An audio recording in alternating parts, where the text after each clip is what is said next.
Hey everyone, welcome back to Threes to Wound. It's me, Reese, back again. This is going to be part 2, talking about the Genestealer Colt and doing a little bit of a tactics breakdown. Originally, I was looking at breaking this video down into a further 2 parts, but the more I've sort of looked at it and after playing a few more games, I think it's really important when we talk about tactics, we also do keep in mind things like the equipment, tac ops, strategic ploys, all those things kind of do tie in together. So I'm going to do my best to get this all done in one video that's hopefully not uncomfortably long for you to watch and uncomfortably long for me to edit. Last time we talked about the fire teams that were available and different ways to take those fire teams, different combinations that matched up. What we'll look at now is the tac ops that are available to your team and what combinations work best. And one big thing to keep in mind is not just what fire teams you're going to take, but also who the opponent is you're facing. First up, we've got Seek and Destroy. Now, Seek and Destroy you can take when you have an Acolyte team and a Metamorph team, but not the Neophyte. So keep that in mind if that's something you're interested in. I think it's a good choice it's not available for the Neophytes because it doesn't really suit what they're trying to do. This is a big one to keep in mind with your opponent. Again, if you're going to be playing a Marine equivalent or something that's got lots of power armor, lots of wounds and is tough, this may not be the one to take even with your really killer units. A lot of the time you're going to kill some, but you're going to lose just as many. So if you're trying to, balance the sheet or come out ahead with the amount of kills you get, that's probably not the one to go for. There are some benefits to this though when you are playing guard equivalents, armies with less armor, less saves, wounds, all that sort of stuff. You can excel with this if you do that correctly. Let's break them down a little bit further and talk about each one. Headhunter's the first one. Now, this is a great one because it encourages you to kill the enemy leader, which is always a good thing to do. But take in mind the enemy leader is usually a bit of a heavy hitter themselves, and the extra way to get that bonus point or to make it worth 2 VP is to kill that leader in the first turn. So if you're taking predominantly acolytes or metamorphs, even with the heavy weapon options you've got, it is going to be hard to kill that leader in the first turn. You don't really have the guaranteed consistent long range damage or the ability to always get downfield and put those wounds on. So this is one usually I'd probably avoid. Challenge has some similarities, but is actually probably a better option to take. It's encouraging you to pick a unit from your team, pick an operative from their team and say, hey, he's going to kill him. And the benefit is you get the extra bonus point if you do that when you're within red, hectagon, pentagon, the red one. When it's the red one, when you're within red one, you get the bonus point. So basically, this is a great one when you are relying on things like your rock saws, rock cutters, are going to be using your metamorph mutations to get up and get that kill. This is one you can pretty easily score 2 points on. Route, or route if you want to be dirty, is an interesting one because it does rely again pretty heavily on shooting, or at least your opponent backlining for most of the game. You actually have to kill them close within, again, red, pentagram, the red shape, within red of their deployment zone. So this does work well if you're pushing up very, very quickly, working up the board, and you know your opponent is maybe a shooting or a gunline army that's going to hold back and stay back. It could be a really, really good choice. But if they are a bit more cagey, if they move out, depending what their secondaries as well is, there's a chance they're going to be pushing up the field as well. It may be one that is definitely opponent dependent. So keep that in mind. Execution. Now, this is a tough one because it definitely plays into the fact that your army is killy and you want to be killing people, but also works against you because your army's armor is, we've talked about this before, it's made out of paper and you're gonna lose units.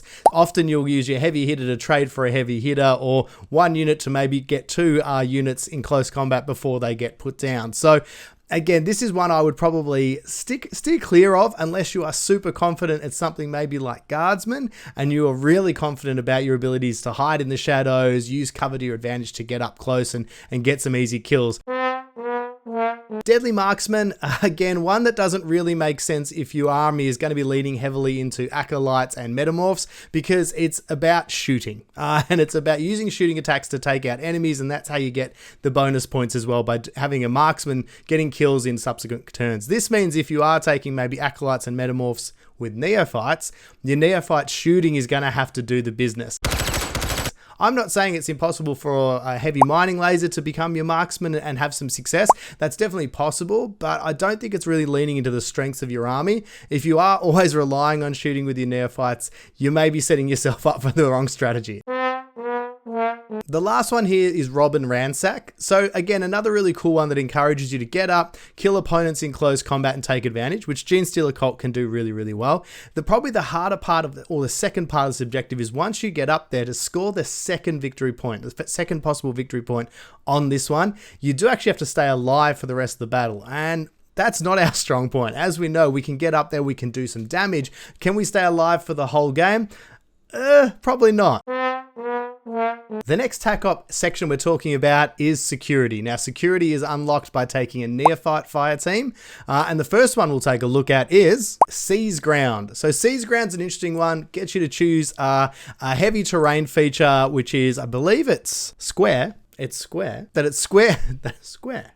That it's square away from your drop zone. And basically what you have to do is get as many operatives on it or more operatives on it than your opponent. And it basically is accumulated through the APL. The first part of this is pretty achievable. You know you can get lots of bodies on it, except when you think about it, the 2 points or the 2 ways you score are at the end of the battle. So I've used this one as a sneaky last minute dash, played it a bit coy about a bit of heavy terrain and then run some operatives on at the end. But again, you are relying on, survivability of your operatives. So it's a tough one to say that the Genestealer Colt should chase this one. It's a good sneaky one if you can play a bit dumb and pretend you're not doing that and have like maybe a neophyte hiding behind there and just keep him there for most of the game. Hopefully your opponent will forget about him and he'll score those points for you. It's just one of those things though, it does rely on survivability, not always a strong point, especially if you want the second point, which is having enough operatives to have more than 4 APL on it. That's really tough in an army that's predominantly 2 APL units. That means you're going to have at least 2 guys survive the battle, be close enough to there and clearing away your opponent as well. So pretty tall order. Hold the line is one I definitely like. It's all about basically keeping the enemy back from your deployment zone. So we've got to keep them red pentagon, getting better, back from your deployment zone and basically then repeating that in a subsequent turn. So if you are aggressive and you push up the field, maybe with acolytes and metamorphs, get your neophytes to form a bit of a gun line, you can kind of, really set the battlefield up to favor that one. This is one I definitely recommend taking when you've got neophytes in your list. Protect assets is all about killing operatives close to objective markers. So if you kill 2 or more operatives close to objective marker, you're scoring a point. If you do that a second time in the game, that's how you get the second one. It is one that's definitely achievable because you're going to be fighting over those, those objective markers. You're going to have a lot of bodies on there. It's just whether or not you're confident in your ability to kill more than 2 operatives in a turning point, especially against tough art type operatives, custodes, Death Guard, Marines, those sort of things. Against guard equivalents, things like that, maybe Eldar, Dark Eldar, Drukhari. You might have a little bit more luck, but it's definitely situational. So again, I'd say it's opponent based if this one's a good one for you. Maybe. Damage limitation. Now, this is one at first I thought was really good because I thought, the first turn, I've got lots of conceal orders on, I can hide and I can score a cheeky point early and then maybe get a second one in that last turn. Unfortunately, that's not the case. You can only get this from the first turn, at the end of the first turning point onwards. So therefore, having 2 turns where you don't lose operatives with the Genestealer Colt is a bit of an ask. I definitely think you can get one, especially maybe by the end of the game when things have simmered down a bit and maybe there's a lot less operatives on the table, a lot less shooting, a lot less killing, and it's a bit of a mad scramble for the last few VPs. I just think for me, it's a risky one. Again, you've got to be confident in your ability to hide in the shadows and use your cover. Plant Banner. Now, this is a fun one, and I actually really, really like trying to do this one. It definitely encourages, again, that idea that you're pushing your Genestealer Colt, your acolytes and your metamorphs up the board as quickly as possible. And usually you will find you cover a lot of ground and you do get behind your opponent. So this is a great one to maybe, with a bit of feint and a bit of a misdirection, you can get that operative within pentagon of your opponent's deployment zone. And if you're really, really confident and you're feeling really good, getting it wholly in their deployment zone. I like this one. This one for me plays to my style where I am really aggressive with those units and I'm pushing them up the board. But like everything with Genestealer Colts, it's all about the other things you're doing so your opponent is not concentrating on that unit. They have to have more things to worry about than one troop making a run for the backfield. Give them lots of distractions, lots of other targets that are more important or more pressing to allow you to do that. Central Control is a great one for Genestealer Colt because straight away in that first turn, you can actually infiltrate a unit and have them sitting on that objective. So if the enemy's not too aggressive, or depending on the battlefield setup, you might be able to snag that one really, really quickly and early at the start, and then maybe be able to achieve that same feat at the end of the game by sort of planning to have 1 or 2 remaining models, or maybe if you had a few neophytes hiding at the back, used as a bit of a gun line, they can sneak up and claim that at the end. It's a good way to get 2. It's not always guaranteed, because if your opponent has a similar objective, if they're just as good at close combat, or they've got the guns to keep you off that center of the board, it could be troublesome, but I do like this one. The next set of attack ops we're looking at is Infiltration. So you can take this with your Neophytes and your Acolytes. Both of those fire teams gain you access to this one. And I think this is one of the ones that is a strong choice for most teams with the Genestealer Colt. It plays to a lot of their strengths. Let's go through each one. Capture, Hostage, and Infiltrate is a bit of an interesting one. A little bit of confusion for me at first, because I thought it was all about killing an operative, capturing them by killing them further than Pentagon, the red. There's going to be an animation. It's going to be right there from now on. That'll make that a lot easier. And basically then you've got to remove your model or your friendly operative from the board. I'm still trying to work that one out a little bit. Because it gets more valuable again as you get to the 3rd and 4th turn. So I'd love to hear your guys' breakdown on that, because it's like, if you have to remove the friendly operative from the kill zone and you score 1 VP, is that via getting it to a table edge, or is that it being killed? I assume it's table edge, because it's like, well, you're basically getting victory points for escaping with data from that operative. And obviously doing that later in the game, turning point 3 and 4, that's obviously more valuable because you're losing a unit to get that information away. I haven't played that one yet because I'm still a little bit in the grey area about the exact rules. So if you do know, please drop it in the comments below, because I'd love to hear how you interpret that. Blah. Behind enemy lines is one I always encourage you to take, because it should be what you're doing. Especially if you've taken Acolytes, you should be pushing up the board. You want to be moving fast, and it's a great way to score get victory points at multiple times doing different things throughout the game just by pushing up the board. So you could be trying to capture an objective further on the board. It's one you can piggyback off the back of a lot of other actions and movements you might have to do, and one you can sort of work into getting other secondaries at the same time. So you should always take this one if you get the chance. Upload viral code is exactly what we were talking about when we were talking about piggybacking off the back of another objection. We're piggybacking off the back of another objective hunt. If you are going to push down that board, this is all about getting, again, within that of the enemy's deployment zone and staying away from enemies. I believe it is circle from enemy operatives. You've got to then spend 2 AP to upload the code. That's why this is a good one to work in conjunction, because I guess in that turn while you're waiting to have the 2 AP available to you, hopefully you'll be able to score behind enemy lines, and you'll also then the next turn be able to do upload viral code. You'll be able to do it the next turn, and then of course, because you've got the operative already there, potentially you can do it again. It also is a great way to make your opponent make decisions, and this is what the Genestealer Colt, in my mind, are all about. And it's about making your opponent have so many things to think about, so many potential dangers, that they are making the wrong decisions or going for your feint, or they stop that victory point but at the cost of them getting another one. So it's a great one to use to put pressure on your opponent to make them make bad decisions, bring them off another more expensive objective, make them bring a operative out of position to shoot that operative, and maybe it costs them a very valuable unit. There's a lot of tactics around both of those that I think there's a lot of value in.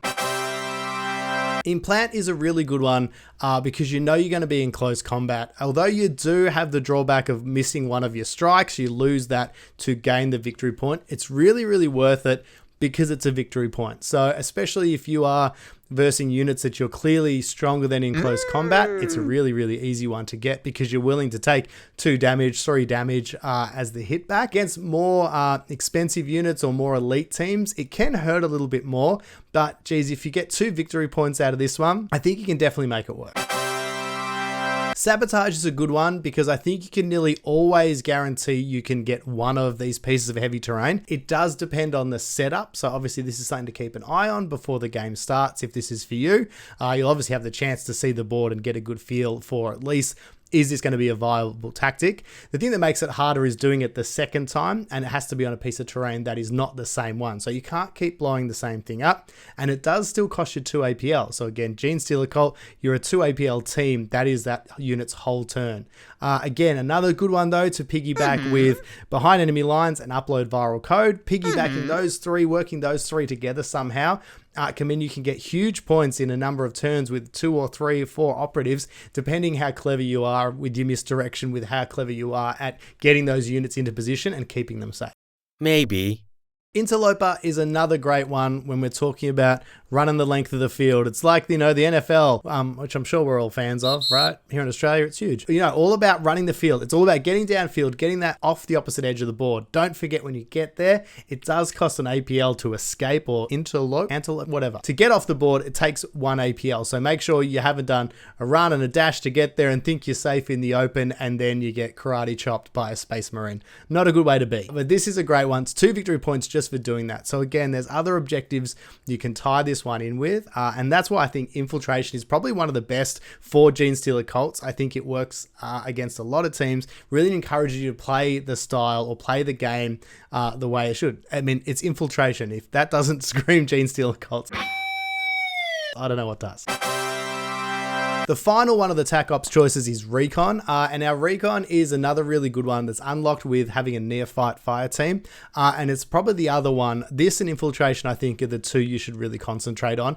In most cases, it does require either taking, both of them are accessible through neophytes. The Acolytes do also let you take Infiltration as well, so just keep that in mind when building your fire teams. Mark Target is not a person called Mark Target. Basically, you get points here by shooting the enemy leader, and it's a bit like Implant. Instead of scoring damage on the unit though, you're choosing to mark that target for the rest of your team. So this is really good if you've got lots of guns or lots of maybe, units who can throw a bit of bullets downfield, but you're not really worried about doing damage, a la Neophytes. Lots of auto guns can make this one a bit of a breeze to get with a little bit of planning. So enemy leaders are usually going to be pretty out there. They're going to be pushing downfield. So I'm sure with that aggressiveness, they're not going to be worried about auto guns. So this is your chance to plink that away and get those 2 victory points really, really easy. Triangulate is a fun one. It's all about getting your operatives into the corners of the board, and then, as the name suggests, triangulating. If you get 2 of the board edges, that's 1 victory point. Sounds weird because that's not a triangle, that's a line. But eventually you get the idea. When you get the 3rd one, you unlock the 2nd victory point. So this is a great one for missions that have units coming in from reserve. So when you've got units coming in and they're sneaking in from different parts of the board, it makes it a lot easier, especially considering, usually you will own 2 of those board edges. So if you're smart, you can probably set your operatives up and get that, at least that 1 victory point early. And again, being aggressive, playing that a style that's pushing your guys downfield, you should be able to grab the 3rd one as well. Plant Signal Beacon is another great one. This is, again, believe it or not, it's about planting a signal beacon, and it's about doing it close to that far within your enemy operatives deployment zone. So again, we want to push down. This costs you 2 APL. So again, keep that in mind. It's going to be about getting the position and being able to hold that position an extra turn to be able to plant it. And then also, you have to be able to defend it because a beacon token can be destroyed by the enemy. The scoring of this also comes in at the end of the battle. So this is a good one sometimes to do if you can a little bit later in the game, a bit of a surprise for your opponent, making it to get them out of position, get them away from this section where you get this operative, get him to plant it, and then they won't be able to get there in time. Vantage is one that's a bit dependent on what it looks like or what the battlefield looks like. So making sure that there is access to a lot of advantage points for you to take advantage of. Obviously, each vantage point can only be secured once, and they can't be within your deployment zone. So this can be a bit of a tougher one to get. I usually avoid it unless I can really see that the setup of the terrain is going to favor me getting that easily. Retrieval is one, again, I probably avoid a little bit, basically because it gives your opponent power, and basically it gives them the ability to place this token marker that you've got to retrieve to score victory points. You can obviously, your operatives can pick it up, they've got to secure it and pick it up. The reason this isn't a good one is it's straight away meaning you're having to dance to the enemy's tune. If they're putting it somewhere, they're going to be putting it where you're going to get close combat, or you're going to get shot, or it's going to be a bad kill zone for you to go into. I'd avoid this just purely because they're meant to be dancing to your tune, not the other way around. Overrun. Now this is a good one because this is just about getting operatives in each of the quarters of the board. It should be a bit of a no-brainer. It's not always the easiest, especially if your opponent hunkers down and really pushes far back and, or secures a table quarter because there's objectives in it or whatever. Fundamentally, you should be able to sneak some neophytes, with a little bit of cagey movement. You should be able to, between your attacking units and your neophytes or your gun line, you should be able to spread out enough to keep them guessing and get those operatives where they need to be. Do it twice, get you 2 victory points, so it should be pretty achievable.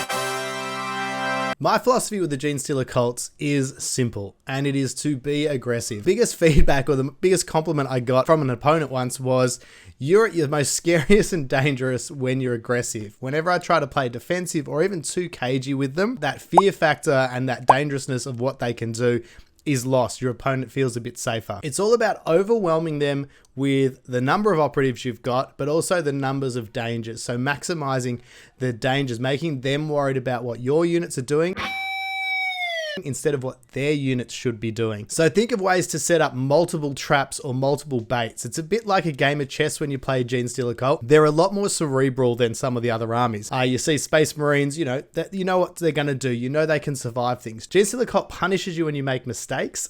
Mistakes cost you operatives, and that could hurt, especially when they're valuable ones. But at the same time, it really rewards you when you get it right, because they can be devastating when you launch that ambush or you trick an opponent to go for an objective when they shouldn't, or you're able to charge someone when they thought you couldn't, or they thought you were going to shoot them, you get your heavy weapon back into the shadows.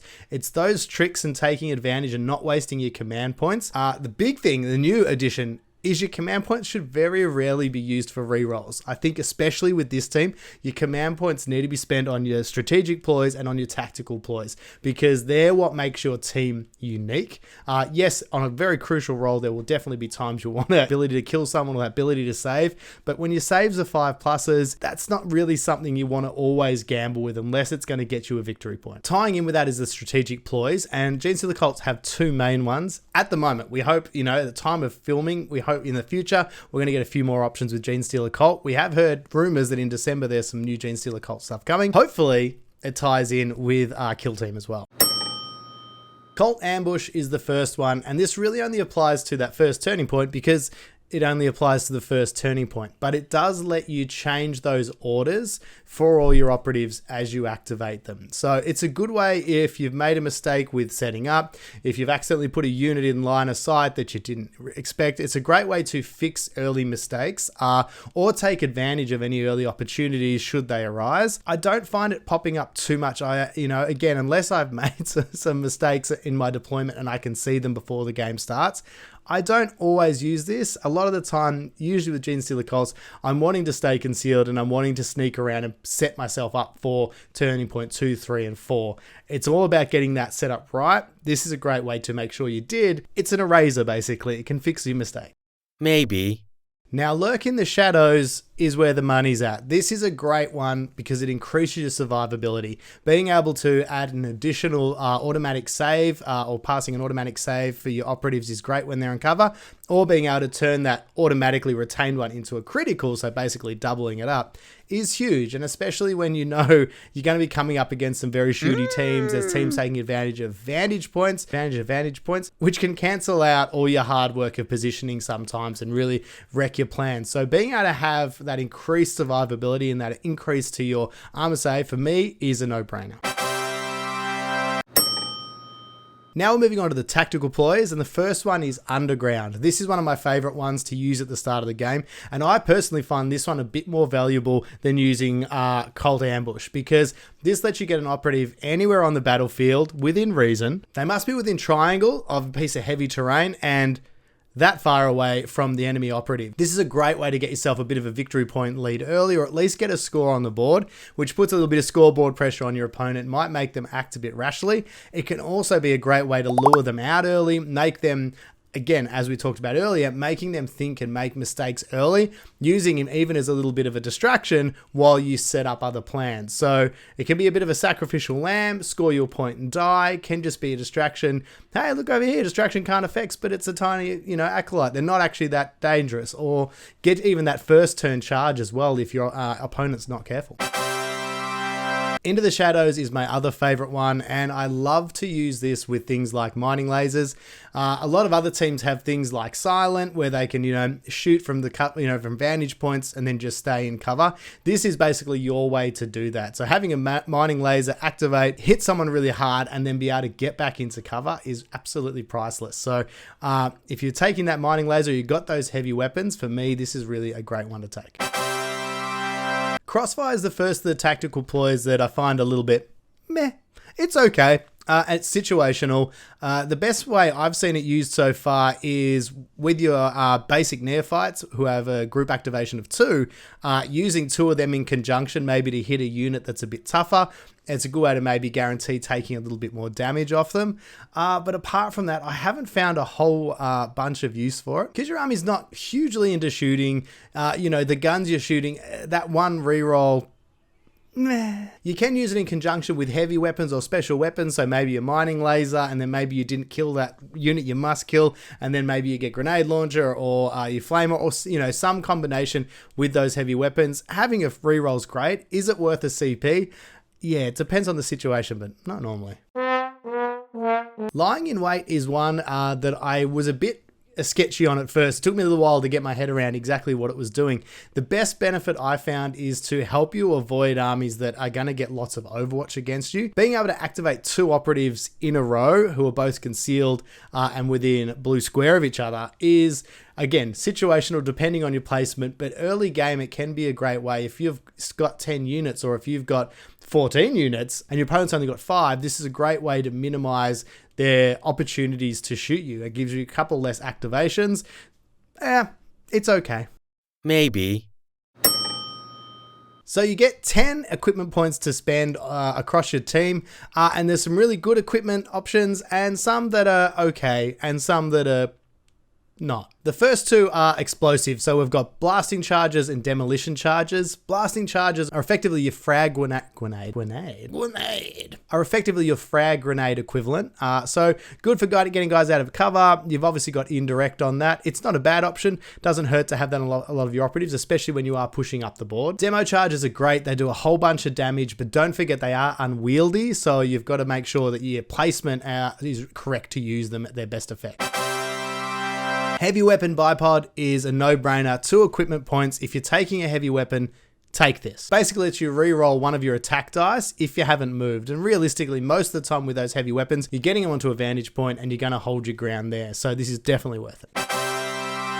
Flash Visor is one of the ones that I'm a bit like about. It's 1 equipment point, so not heaps, but I guess it's meant to basically stop modifiers affecting your APL. In the games I've played so far, this hasn't yet been a huge issue where it's cost me much. Having obviously an army that is only 2 APL for all your units, this could effectively really hurt you. So I guess if you are dealing with armies that carry a lot of stun equipment, for me, it hasn't been a big issue so far.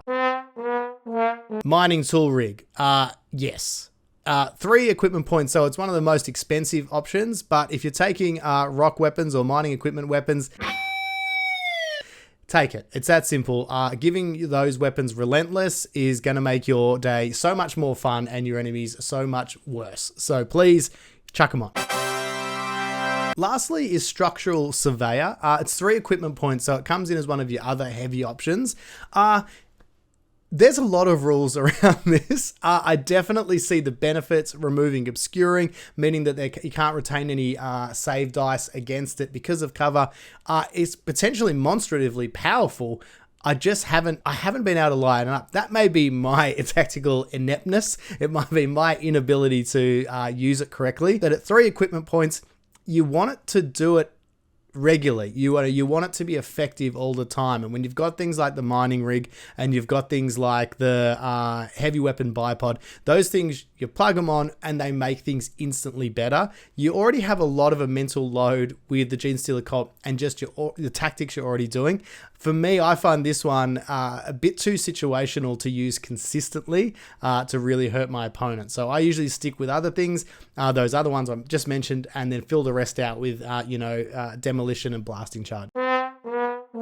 So there it is. I hope this video didn't blow out by too much. I've got no idea how it's going to come together in the edit, but I do really appreciate it. If you stuck all the way through, mucho gracias. I'm trying out all sorts of catchphrases to say thank you. I don't know. Yeah, I've got to have a good hard look at myself. I don't think that worked. But I really do appreciate you hanging around. Please make sure you... Thanks. There's my dog. Oh, she's going back the other way now. Oh, she's coming back. You're ruining the magic of cinema. Sorry about that. But please make sure you subscribe, leave a comment, let me know what you're finding with the Genestealer cult so far, and let me know what teams you'd like to see next. I've had a few suggestions so far, but I've got to deep dive into a few more teams. If there's anything else you want to know about Kill Team, just ask and I'll see if I can work it out. Thank you so much for your time. My name's been Reese, and this has been Threes to Wound.